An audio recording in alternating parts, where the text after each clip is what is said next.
Olá, eu sou Isabela Reis, fofoqueira profissional. Adoro saber da vida alheia, mas só dou opinião se for solicitada.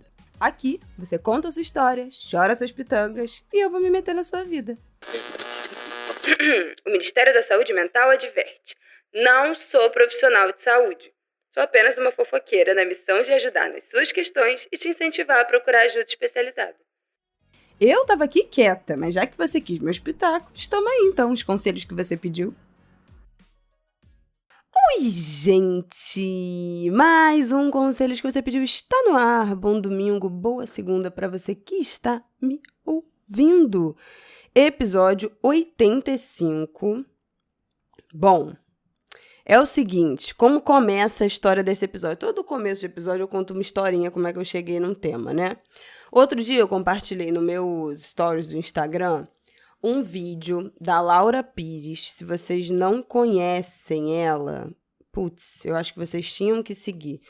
O Instagram dela é _Laura M. Pires.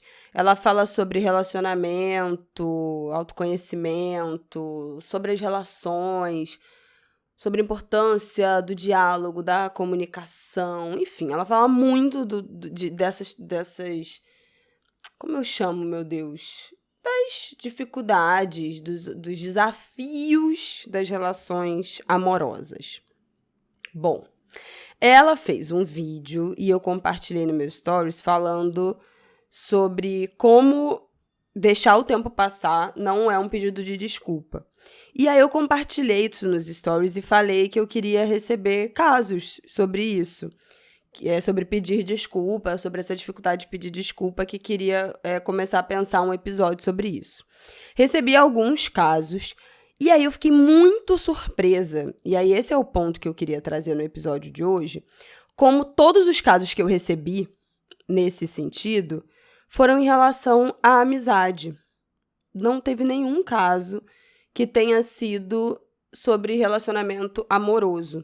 E junto com isso, na mesma semana, na semana passada, eu recebi outros 2 ou 3 e-mails também com casos sobre amizade. E aí me chamou a atenção, porque geralmente eu recebo muitos casos sobre relacionamento amoroso e sobre família. Também recebo sobre amizade. Mas me saltou aos olhos essas duas coincidências, assim, né? E aí, esses 3 casos giravam em torno de 3 eixos. Amizades que deixaram de fazer sentido com o passar do tempo. Brigas, desentendimentos, dificuldades, términos de amizade.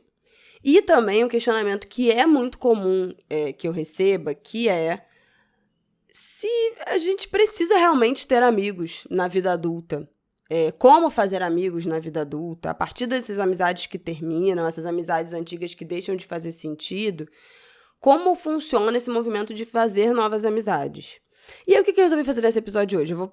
Eu escolhi 3 casos, e aí eu vou ler esses 3 casos, trazendo um ponto de cada um.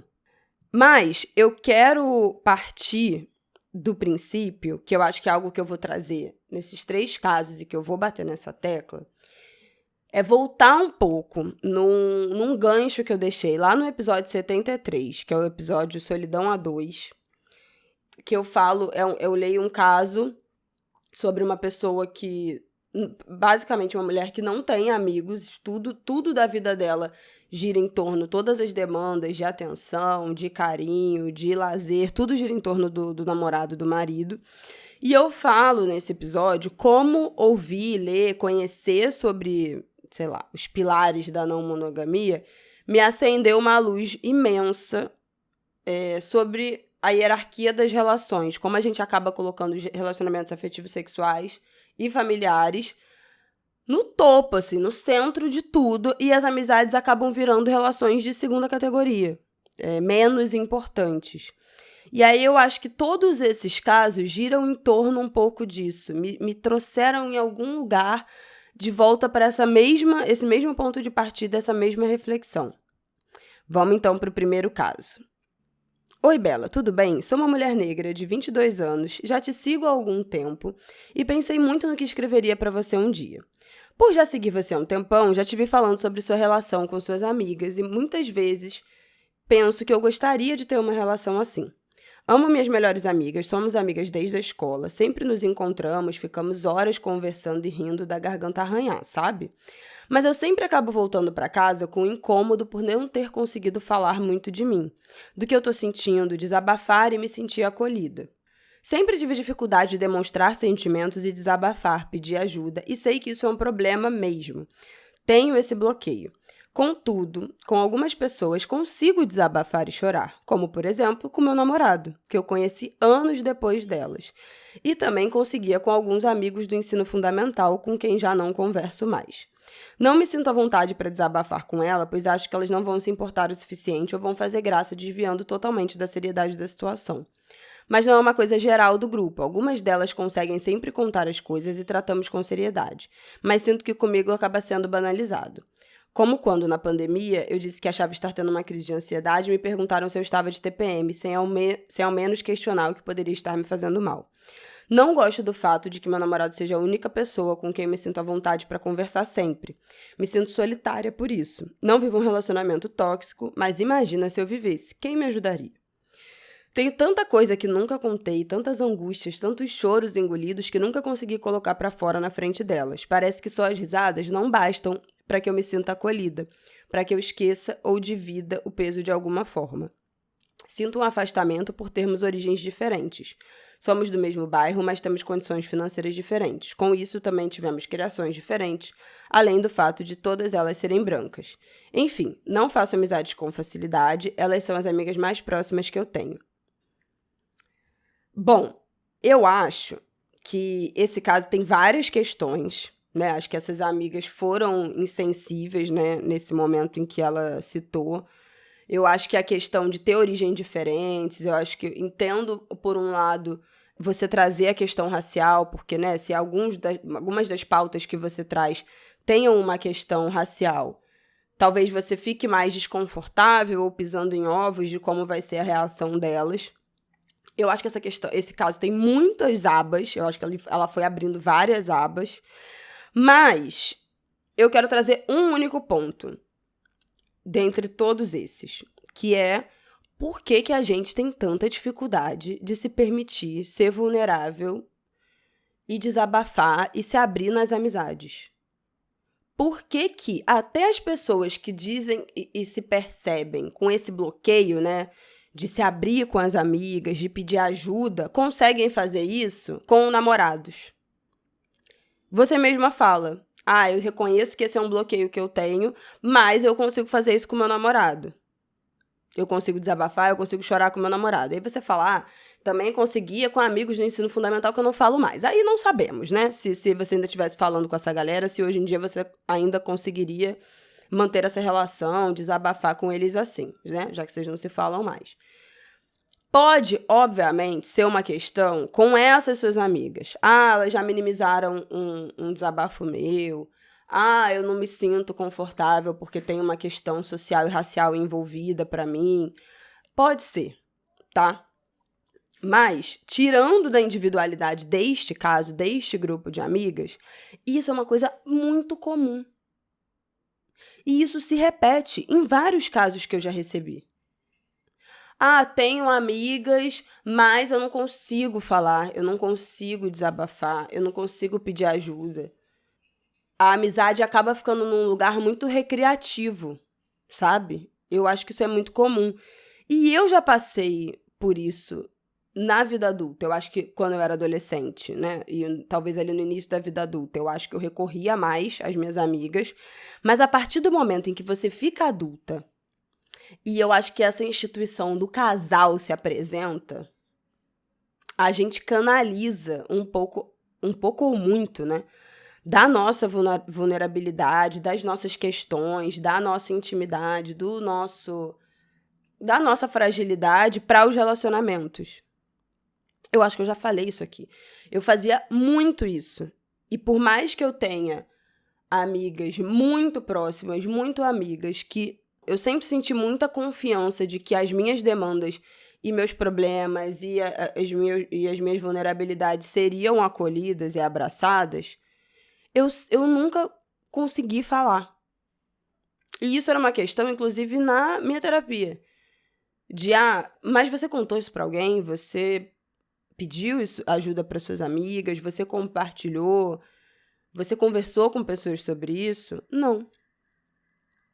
E quando eu ia falar com as minhas amigas, já era, atualizando as últimas coisas da vida, sabe?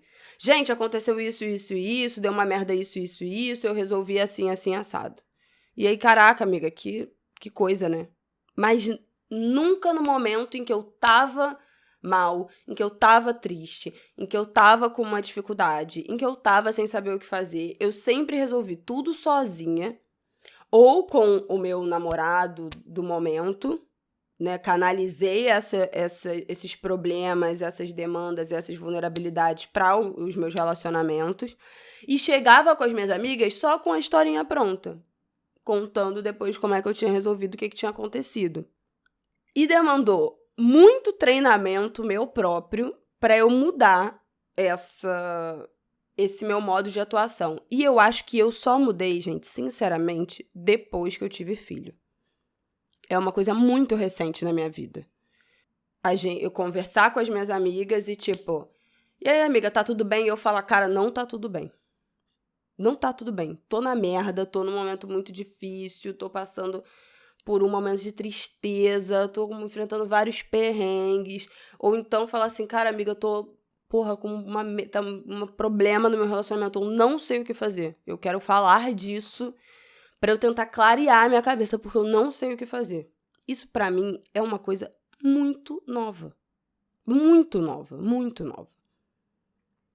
E que eu demorei milhões de anos. Imagina, aquela pessoa de 28 anos. Mas assim, no sentido de muitos anos dando com a cara na parede nesse mesma repetição de comportamento, até um momento em que eu consegui começar a quebrar esse ciclo. E hoje em dia, às vezes, eu tenho que fazer quase uma atuação meio mecânica do tipo, estou aqui vivendo na crista da onda de um problema, vou contar para as minhas amigas. Por mais que eu não esteja com vontade, por mais que eu não tenha esse ímpeto, eu faço isso como realmente um exercício. Inclusive, um exercício para olhar de fora a situação, para colher opiniões, para ver se elas me trazem um pensamento diferente, um insight diferente, uma frase diferente, algo que me faça olhar a situação de um outro jeito que eu de dentro não consigo olhar.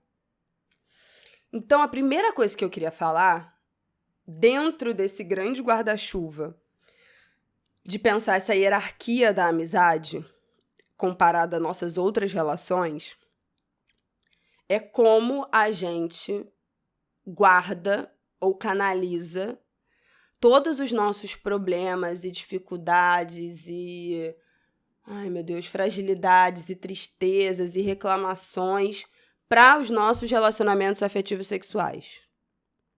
E aí, homens fazem isso. Isso eu não preciso nem dizer, né? Porque os homens héteros se encontram entre eles pra ficar falando merda, falando de futebol, falando de abobrinha, falando da vida dos outros. Ninguém conta um problema. Ninguém pede uma ajuda. Ninguém compartilha um perrengue que tá passando. Ninguém fala que tá em crise no relacionamento e pede ajuda pra tentar resolver, pra tentar olhar a situação de outro jeito. Só se reúne pra falar merda. Não há uma conversa produtiva. E aí eles não entendem por que nós, mulheres, gostamos de nos encontrar sozinhas muitas vezes. Por que pra gente, em alguns momentos, é tão importante o tal do Clube da Luluzinha? Porque a gente não se encontra pra falar merda. A gente se encontra pra falar uma porrada de problema.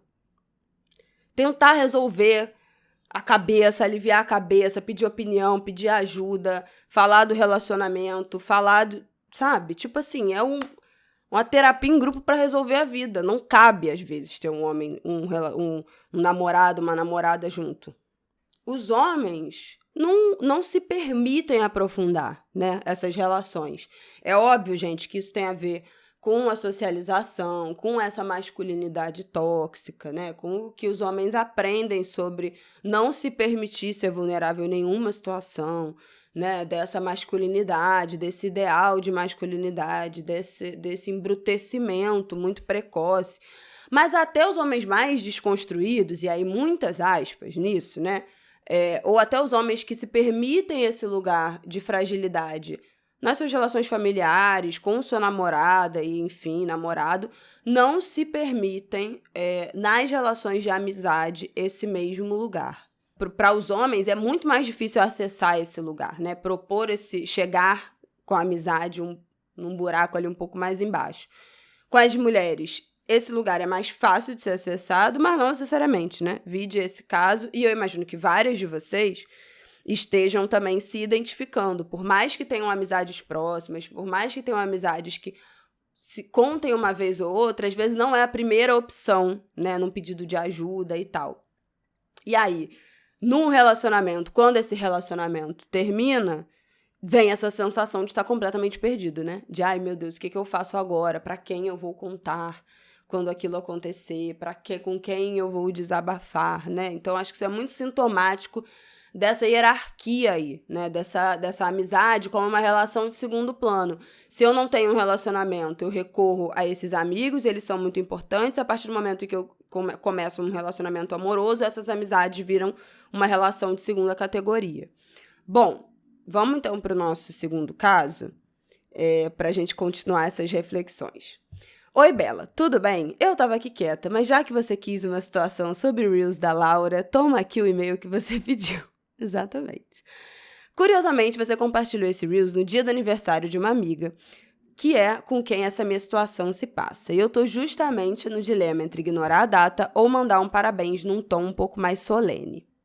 Eu e essa amiga nos conhecemos na faculdade e ficamos muito, muito próximas. A relação sempre foi ótima. Eu gosto demais da presença e do espírito dela. Nós somos parecidas em muitos aspectos. O único em que somos diferentes é que eu sinto que eu sou uma doadora excessiva e ela uma receptora excessiva, se é que isso faz sentido. Ao longo dos anos, sinto que eu entreguei muito mais do que recebi em termos de acolhimento, escuta e afeto. Sempre abdiquei de tudo que eu estava fazendo, se ela apresentava algum problema, e me disponibilizava imediatamente para ajudá-la. Uma vez tivemos uma discussão mais séria pelo WhatsApp por algo que as duas estavam chateadas com o comportamento uma da outra e ela demorava muito para me responder. Tive uma crise de ansiedade de passar o dia todo chorando, me achando um lixo por tê-la magoado. Escrevi cartas para mim mesma dizendo que eu não merecia ser amada, pois me senti muito culpada por machucar e afastar todo mundo ao meu redor. No final da conversa, para dar fim ao meu sofrimento, eu pedi desculpas e sugeri seguirmos em frente em nome da amizade. Ela aceitou e não me pediu desculpas. Tempos depois, estava tudo normal, a gente se via numa ótima frequência, estávamos ainda mais próximos até que, do nada, ela começou a se afastar. Eu fiz algumas tentativas para retomar nossa aproximação e ela fez pouco caso. Saíamos vez ou outra com o nosso grupo de amigas e ela agia normalmente. Até que um dia estávamos conversando bobagens no WhatsApp e aproveitei para fazer um desabafo de algo bem pesado que tinha acontecido comigo. E ela simplesmente me ignorou por 3 meses sem nenhuma explicação. Quando lembrou de me responder, foi do tipo, nossa amiga, que chato, hein? Mas vem cá, você vai pro rolê? Eu fiquei muito magoada com esse desprezo e percebi que essa sempre foi a tônica da nossa relação. E que quando a situação se inverteu, ela nunca se esforçou para estar presente por mim. A gente parou de se falar por um tempo, até que ela mandou mensagem para uma amiga nossa em comum perguntando se eu estava chateada. Essa amiga respondeu que achava melhor ela vir conversar comigo para entender. Eu criei muita expectativa para essa conversa, mas agora, mais de 1 ano depois, não há mais o que esperar. Agora ela oficialmente saiu do grupo das amigas em comum e até me tirou do Close Friends. E eu entendi o recado, mas às vezes interajo nos stories normais só para ela lembrar de mim. E me acho meio ridícula por isso. Já levei esse assunto para terapia e minha analista falou que o melhor caminho seria ir atrás dessa resolução ao invés de ficar criando cenários. Mas não sei se estou a fim de tomar essa iniciativa de novo, como sempre. Então, meio que preferi deixar tentar morrer. Sei que não vai ser fácil, porque eu ainda gosto dela, mas também tô cansada de ser a única que se mobiliza por essa amizade. Que nem sei se pode realmente ser chamada assim. O que você faria no meu lugar? Entenderia que talvez ela já tenha dado todos os sinais de que é o mesmo fim, que não adianta insistir, ou iria atrás para conseguir falar a verdade mesmo que viesse recheada de sentimentos de culpa e de pontos finais definitivos? Bom, esse caso é uma relação completamente problemática, né? Eu acho que essa dinâmica dessa relação, que ela muito bem relatou, como eu sou uma doadora excessiva, eu me disponibilizo sempre, eu tô sempre acudindo, eu tô sempre disponível, eu acho um problema em todas as relações, tá? Não só de amizade. Pessoas que se entregam demais pra relação e aí pra você não sobra nada, né? O tempo todo correndo atrás dessa aprovação do outro, desse amor do outro, dessa atenção do outro. Acho que já é uma questão. Mas essa dinâmica da doação, né, também me faz pensar nessa hierarquia aí das relações. De qual ponto? Você fala que essa relação acabou, né? E aí ela se afastou de vez, e aí ela saiu do nosso grupo de amigos, e aí tem 1 ano que eu tô esperando ela vir falar comigo e ela nunca veio falar. Então, essa relação já pode ter acabado, mas não acabou pra você. Porque você ainda tá buscando essas respostas, né? Você ainda tá na espera de que em algum momento ela vai se manifestar, de que em algum momento vai ter um fechamento. E a própria Laura, que a gente citou aqui, ela tem uma websérie sobre ghosting que ela fala que o silêncio já é um encerramento. Esse desprezo, essa falta de explicação, essa confusão que a gente fica com esse silêncio já é um encerramento. E que isso deveria ser suficiente para esse ponto final existir dentro da gente.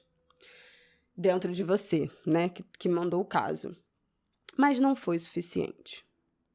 Em geral, pra mim também não é suficiente, gente. Eu sou uma pessoa que gosta de ter conversas, de botar ponto final. Nem que seja pra terminar a amizade, nem que seja pra terminar o relacionamento. Eu não consigo lidar com esse silêncio, com essa resposta em forma de silêncio. Pra mim é uma coisa muito difícil. E aí, eu me pergunto, será que num namoro você deixaria a bola rolar desse jeito? Você aceitaria esse ghosting? Você aceitaria esse afastamento? Você ficaria 1 ano esperando a pessoa se manifestar? Ou você iria atrás dessa conversa, desse ponto final, dessa tentativa de diálogo, de colocar as coisas em panos limpos, de expor o que não foi legal, de ouvir também o que você fez que não foi legal, né? Por que ela se afastou, o que causou essa vontade dela de se afastar de todo esse grupo de amigos. Se fosse um relacionamento amoroso, você deixaria a bola rolar desse jeito? Será que a gente deixa tanto essa bola do afastamento, de nunca sentar para resolver, de nunca sentar para conversar, de nunca buscar uma conversa, como a gente faz com amizades? A gente faria a mesma coisa em relacionamentos amorosos? Por que a gente deixa tanto a bola rolar nesse sentido quando a gente está falando desses afastamentos de amizade? Porque essas relações são menos importantes? E aí, por isso que a gente não está disposto a ter esse trabalho, porque não vale a pena. Porque, igual a esse amigo, eu tenho vários outros, eu não preciso ter esse trabalho de conversar, me mobilizar para isso. Será que tem vários outros? Ou cada amigo ocupa exatamente de um jeito muito único, muito específico, um papel, um lugar na nossa vida?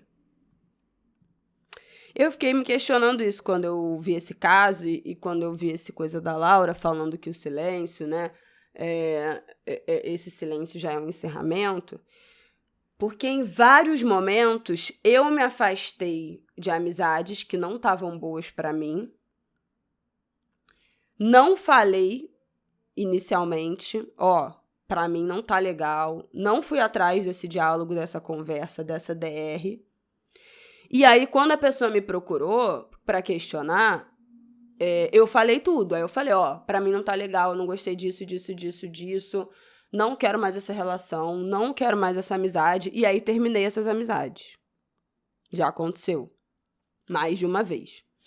Mas o movimento que eu teria num relacionamento, como eu já tive quando tentaram me dar ghosting, e eu fui atrás de, vem cá, então vamos só conversar aqui rapidinho pra botar então esse ponto final, pra gente decidir que acabou mesmo, ou quando eu fui atrás de em momentos de crise de relacionamento, em momentos que as coisas estavam entruncadas, que a comunicação não estava boa, que não estava ficando legal, que estava se encaminhando para um cenário de rompimento, eu não fui conversar? Eu não sentei com esses caras tantas vezes e tive conversas muito difíceis por gente que nem valia tanto a pena assim? Por que então que com amizades a gente não tem essas conversas? E olha, a nossa relação tá esquisita, igual a gente tem com relacionamento. A gente senta tanto para ficar conversando, para tentar resolver, para tentar encaixar, para colocar histórias a limpos, com tanto homem, com tanta mulher, com tanto relacionamento, que às vezes nem vale esse desgaste. Mas com relações de amizade, a gente é incapaz de sentir uma rusga, propor uma DR, propor uma conversa, ir atrás. Vem cá, o que está acontecendo? Vamos sentar aqui, vamos conversar. Por que quando o assunto é amizade, todos os casos que eu recebo, e inclusive os que eu vivi, acontece esse afastamento natural. As pessoas não sentam e conversam. O que ficou entroncado, o que a pessoa falou que você não gostou, o que você falou que a pessoa não gostou. Por que a gente não dá essa atenção para essas relações de amizade? É uma relação que importa menos? E aí a gente não quer ter esse trabalho? Não é uma relação digna da gente ocupar esse nosso tempo, da gente se mobilizar? Ainda que seja para terminar, para botar um ponto final, mas assim, será que não tem várias amizades que a gente poderia ter resgatado, resolvido, reajustado, se a gente se propusesse a conversar e ter as nossas DRs, igual a gente tem nos relacionamentos? Isso é uma outra coisa que eu fiquei pensando. Como a gente está muito mais disposto a trabalhar diariamente nos relacionamentos amorosos e não está disposto a trabalhar nas nossas amizades. Né? De estar ali, de cuidar mesmo, de cuidar, de exercer o cuidado. Cuidar dessa relação. E cuidar da relação inclui ter conversas difíceis, inclui apontar o que você não gostou, inclui você entubar que você falou uma coisa que magoou a pessoa, você pedir desculpa. Isso tudo tá muito posto quando a conversa é relacionamento amoroso, mas quando é amizade, não. Por quê? E aí vamos pro nosso último caso, que esse episódio já tá gigantesco, que eu vou ler só um trechinho dele. É uma história de uma ouvinte que tá casada, tem filho, tem animal de estimação, tem tudo, e foi morar, se mudou. Ela era de uma cidade, o marido teve uma proposta de trabalho e ela foi morar em outro estado. Se mudou e tal, acabou ficando 100% home office, né, por conta dessa mudança do emprego do marido. Ela também teve que mudar o emprego dela e tal, então ela tinha uma vida social muito agitada, e agora estão numa cidade que eles não conhecem, né, ninguém, e acabou ficando com uma vida muito mais caseira. E aí ela fala assim: mês passado fui para minha cidade natal e passei uns 15 dias lá. Tava ansiosa para rever amigos, família e afins, porém acabei numa enorme frustração.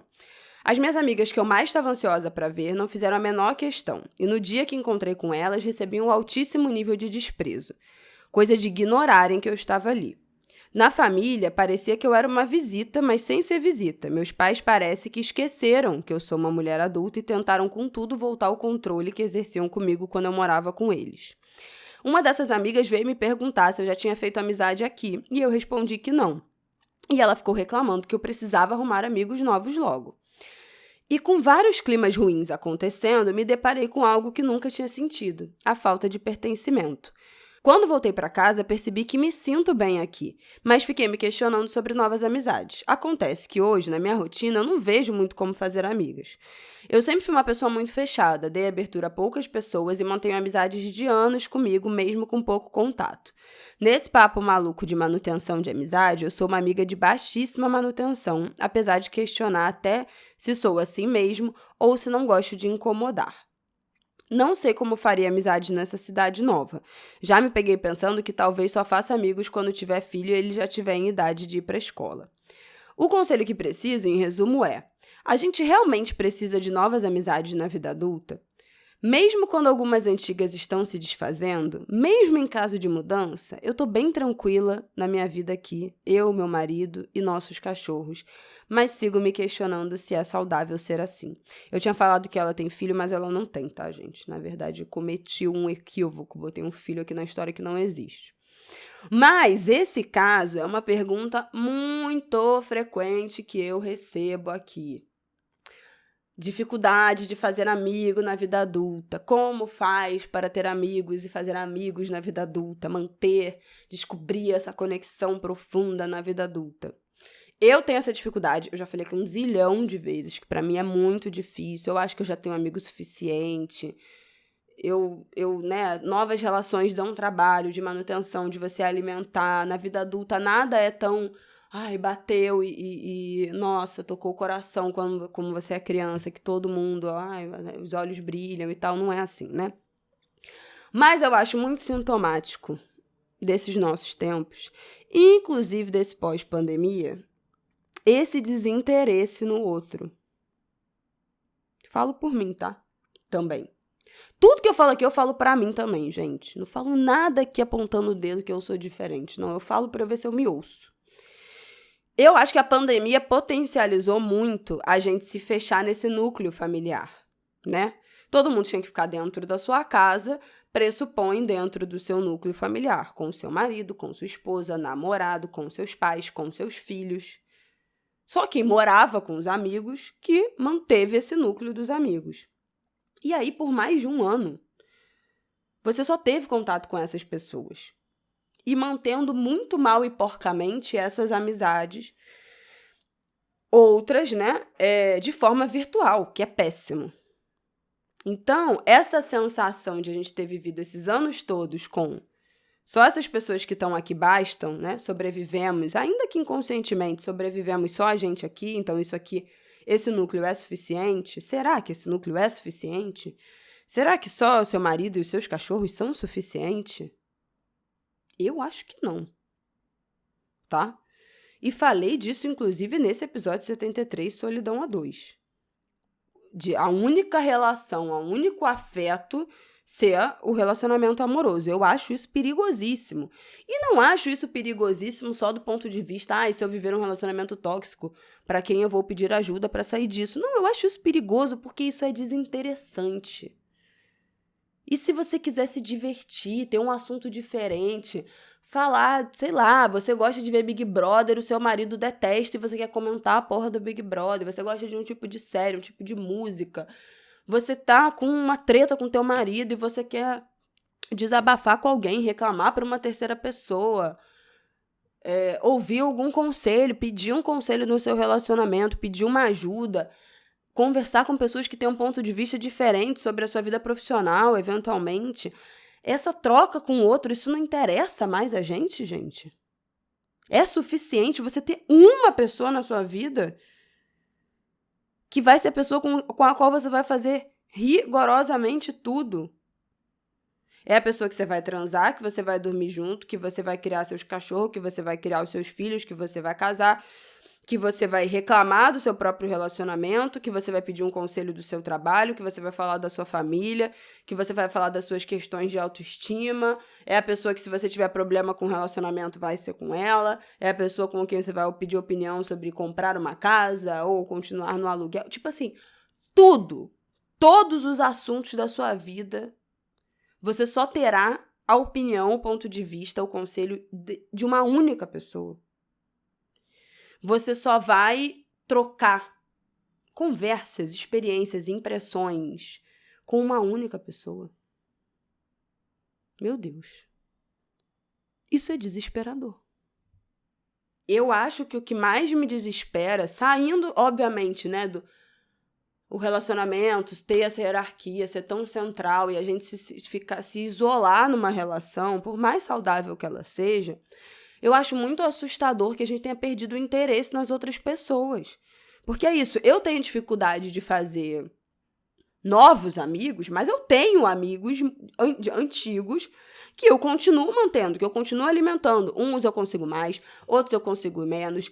Algumas pessoas são mais combinam mais com esse novo momento de vida que eu tô, com os meus assuntos, são mais presentes na minha maternidade, com o meu filho, outras menos, outras fazem menos sentido nesse meu momento, faziam mais sentido na época da escola, faziam mais sentido na época da faculdade. Hoje em dia eu tenho menos contato, tá morando longe, não tô tão próxima, tem milhões de questões. Mas o fato é que, assim, você tem uma gama de amigos que, cara, pô, sei lá, a Anitta lançou um CD hoje, vou mandar uma mensagem pro meu amigo ver o que ele achou. Ao mesmo tempo, porra, tô lendo um livro aqui do Krenak, vou mandar pra minha outra amiga, que eu acho que tem a ver. Ou então, gente, quero uma opinião aqui. Vocês... Eu tava no meu grupo de amigas essa semana falando, gente, vocês usam o LinkedIn do meu grupo de amigas de sempre, da escola, que tem, sei lá, tem publicitária, tem médica, tem advogada, tem engenheira, tem gente de todas as profissões. Vocês usam o LinkedIn? Como mexe nessa merda? E aí várias... Sabe assim, você ter uma variedade de pessoas, de opiniões, de origens, de locais, de... que isso enriquece o ser humano, a troca enriquece o ser humano. Obviamente não são todos amigos que você vai fazer o que a gente falou lá naquele primeiro momento do episódio. Desabafar, se vulnerabilizar, falar, amiga, eu tô na merda, por favor, vem pra cá ficar comigo, eu não tô bem, eu preciso chorar, eu tô mal, não sei o quê. Não vão ser todos os amigos que você vai ter esse nível de intimidade e se propor a esse grau de vulnerabilidade. Aliás, quero até indicar esse episódio do Vibes em Análise, que é feito pelo Float Vibes, o André Alves e o Lucas Liedtke. Ai, meu Deus, não sei. Mas eles têm um episódio chamado Melhores Amigos, que quando eu resolvi falar desse tema, eu fui ouvir esse episódio. E é muito legal, tem vários trechos que eu fui printando, enfim, salvando e tal. E tem uma frase que eles falam em um determinado momento, que eles falam que é do Nietzsche, que ele fala que todas as amizades são por interesse. Às vezes por um interesse questionável, moral, eticamente questionável, né? Você é uma pessoa interesseira, ou por interesse de você ter interesse naquela pessoa, no que ela tem a dizer, no que ela tem a apresentar para o mundo, no que ela te oferece de experiência, de conversa. Essa troca de interesses, esses diálogos, essas experiências semelhantes, o que ela te oferece de conhecimento, de diversão, de risada. Então, a gente está tão desinteressado assim do outro, dessa troca, que tá tudo bem você ver todas as suas amizades se afastando, te ignorando, você foi para outro estado, tava só você, o seu marido e os seus cachorros, isso realmente é suficiente? Eu não posso crer que isso seja suficiente, gente. Desculpa. Eu acho que, assim, se isso tá suficiente, a gente tá com algum problema, como sociedade. Se é suficiente para a vida humana, uma pessoa, um ser humano para você trocar e dialogar, não é possível. Ninguém é uma ilha, gente. Ninguém é uma ilha. Eu aprendi essa frase no meu amado podcast Estamos Bem, com Bárbara e Tiago, que não é mais o Estamos Bem, mas aprendi com eles. Ninguém é uma ilha. A gente está construindo essa ilha. Eu, meu marido, meu filho. Acabou. É suficiente? Não é. Não é e não pode ser. Eu acho que não pode ser. Na minha opinião, estou aqui, né? Vocês pediram meus pitacos e eu estou dando. Não pode ser. Isso não é saudável. Isso pode ser legal, isso pode ser confortável, tá bom agora, tá suficiente nesse momento, mas assim, pensando numa vida a longo prazo, isso não tem como isso ser saudável, né? É isso. Já falei horrores nesse episódio, acho que abrimos a tampa aqui pra começar a falar mais de amizade. Eu acho que foram 3 casos muito diferentes e que pra mim sempre giram em torno de um prisma de... É muito chocante ver como as amizades não ocupam o mesmo lugar de importância na nossa vida do que as nossas relações amorosas. Como a gente encara as relações de amizades como relações de segunda categoria, de segunda classe. E eu acho isso um problema para todos nós, tá? Então eu queria começar a falar disso, começar a abrir essa tampa. E a gente pode voltar nesse assunto em outro momento. Mas por hoje chega, né? Pelo amor de Deus, um episódio gigantesco. Semana que vem eu tô de volta, domingo que vem eu tô de volta.